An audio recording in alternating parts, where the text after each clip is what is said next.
आज की इस वीडियो का हमारा टॉपिक है इन्फिनेटिव से बनने वाले वाक्यों की पैसिव हम कैसे बनाएंगे। इन्फिनेटिव क्या होता है?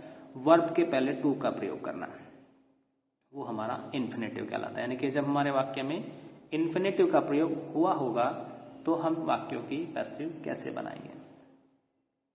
जिन वाक्यों में is to, am to, are to, was to, were to, has to, have to और हैड टू का प्रयोग हुआ हो उनकी पैसिव हम किस प्रकार बनाएंगे। उसका रूल क्या है कि हम उस सेंटेंस का जो ऑब्जेक्ट होगा उसको तो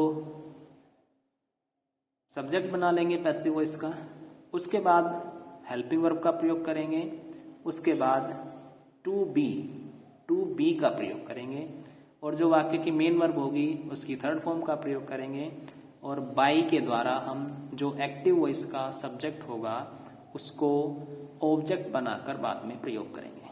एग्जाम्पल्स से समझते हैं। आई एम टू पे माई स्कूल फी।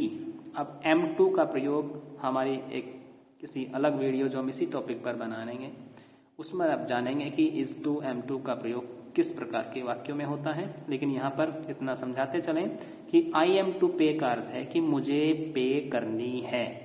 माई स्कूल फी, मेरे विद्यालय की फीस।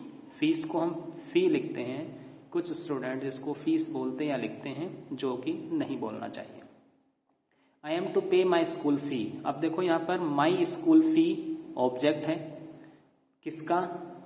इस पे वर्ब का, और इस पे करने की जो वर्ब है उसका सब्जेक्ट क्या है? आई। तो हम पैसिव बनाते समय माई स्कूल फी को तो बनाएंगे सब्जेक्ट। अब उसका जो नंबर है माई स्कूल फी ये सिंगुलर है तो इज का प्रयोग करेंगे। My school fee is to be paid by me. I को हम ऑब्जेक्टिव केस में चेंज करके बाय मी के द्वारा पीछे जोड़ देंगे। नेक्स्ट एग्जांपल लेते हैं। My mother is to cook food. मेरी माता जी को खाना पकाना है। तो हम फूड को सब्जेक्ट बनाएंगे पैसिव का। Food is to be cooked by my mother. He has to do this work.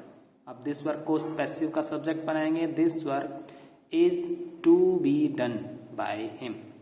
I am to help my friends. मुझे अपने दोस्तों की सहायता करनी है। तो सब्जेक्ट बन जाएंगे इस बार माई फ्रेंड्स, जो कि प्लूरल हो जाएंगे। तो प्रयोग करेंगे आर का। My friends are to be helped by मी।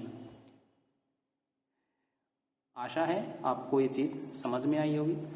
उसके अलावा ध्यान रखेंगे कि कुछ क्रियाएं, कुछ वर्ब्स ऐसी होती हैं जिनकी पैसिव वॉइस बनाते समय सेंटेंस में बाई के स्थान पर, जैसे हमने बताया कि सब्जेक्ट को ऑब्जेक्ट बना के बाई के द्वारा पीछे जोड़ दिया जाता है। लेकिन कुछ स्टैंडर्ड वर्ब्स ही ऐसी होती हैं जिनके बाद बाई का प्रयोग नहीं होता। ये रूल होता है। उनके साथ में हम टू, विद, एट, इन इस तरह की प्रीपोजिशंस का प्रयोग करते हैं। नॉन एंड ओब्लाइज्ड के साथ टू का प्रयोग करेंगे। इसको नोट डाउन कर लेंगे कि नो और ओब्लाइज ये दोनों वर्ब अपने साथ में टू का प्रयोग लेती हैं। एप्लीकेशंस में भी आपने I will be highly obliged to you का प्रयोग अवश्य किया होगा। इसके अलावा प्लीज्ड, चार्म्ड एंड सेटिस्फाइड के साथ विद का प्रयोग करते हैं। इंटरेस्टेड एंड कंटेन्ड इन दोनों वर्ब के साथ में हम इन प्रीपोजिशन का प्रयोग करते हैं। Alarmed, astonished, surprised and disappoint इन वर्ब के साथ में हम एट का प्रयोग करते हैं। आइए कुछ एग्जांपल्स के माध्यम से समझ लेते हैं। जैसे आई नो सचिन तेंदुलकर। मैं सचिन तेंदुलकर को जानता हूं। तो यहाँ पर सचिन तेंदुलकर ऑब्जेक्ट से सब्जेक्ट बन जाएगा पैसिव का, और प्रेजेंट इंडेफिनिट सेंटेंस है तो इज और नो की थर्ड फॉर्म का प्रयोग हो जाएगा। लेकिन बाय मी का प्रयोग नहीं करेंगे। Sachin Tendulkar is known to me. ये याद रखेंगे कि नो क्रिया जहां भी हम प्रयोग करेंगे उसके साथ में पैसिव बनाते समय बाय का प्रयोग नहीं होगा, टू का प्रयोग होगा। जैसे कि आई नो हिम, मैं उसे जानता हूं।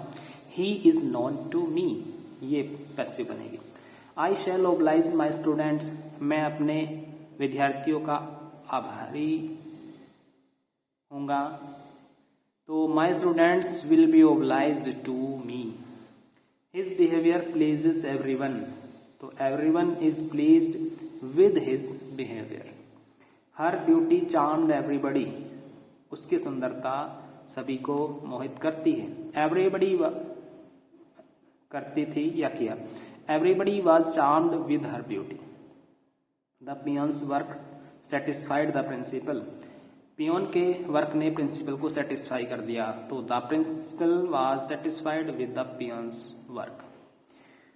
This book interests me. इस बुक में मुझे रुचि है.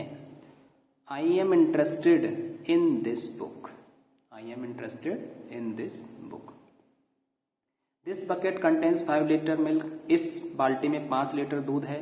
5 litre milk is contained in this bucket. तो कंटेन के साथ हम इन का प्रयोग करके पैसिव बनाते हैं. Lal Bahadur death surprised the whole world. Lal Bahadur Shastri की मृत्यु ने पूरी दुनिया को आश्चर्यचकित कर दिया था.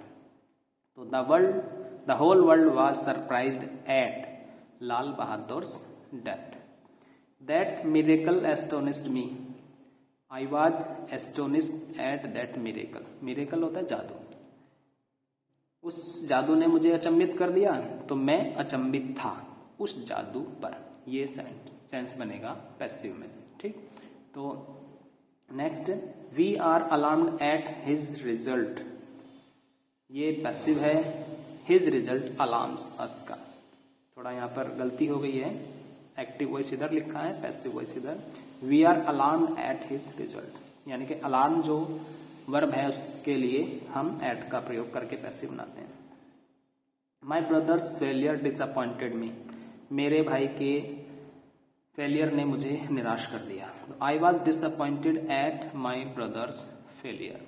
तो ये कुछ स्टैंडर्ड वर्ब्स होती हैं जिनके पैसिव बनाते समय हम बाई के बजाय कुछ प्रीपोजिशंस का प्रयोग करते हैं. इनको आप नोट डाउन कर लेंगे और 1-2 बार या जितने बार संभव हो इस वीडियो को देखेंगे और प्रैक्टिस के साथ ये अच्छे से लर्न कर लेंगे कि हम किस वर्ब के साथ में कौन सी प्रीपोजिशन से पैसिव बनाते हैं. हमारा ये वीडियो आपको कैसा लगा कमेंट सेक्शन में ज़रूर बताएं. Thanks for watching this video.